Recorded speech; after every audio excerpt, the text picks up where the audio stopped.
Welcome, and thank you for joining me. I'm Jerry Oginski, a medical malpractice and personal injury trial lawyer practicing law here in the state of New York. Today's topic is something that might put most people to sleep, but it's called a right of subrogation.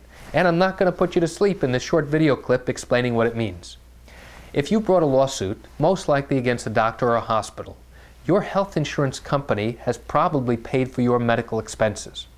Well, if you ultimately receive money as compensation in terms of a settlement or a verdict as a result of your lawsuit, your health insurance company may turn around and say, hey, you know what? We paid out thousands of dollars for your medical care, and now we see that it turns out that you received compensation from the people who actually caused your harm, and you recovered money for your medical expenses. Now you have to pay us back. That's called a right of subrogation.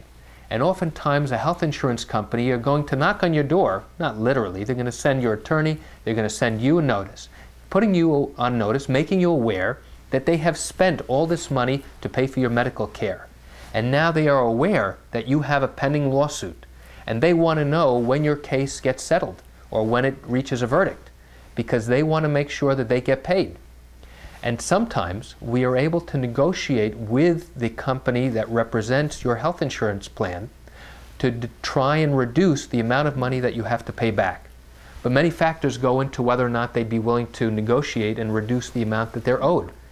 Number one of which is how it depends upon how much you get in your lawsuit.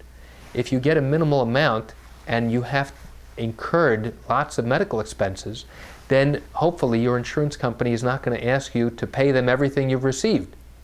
But in many cases where you have received a sizable compensation for your injuries and the medical expenses are not that outrageous or significant, then we try and ask them to negotiate or to waive part of the amount you have to pay back. And that's what a right of subrogation means, and I hope I haven't put you to sleep with this short video clip explaining it. Thank you for joining me. I'm Jerry Oginski. Have a great day.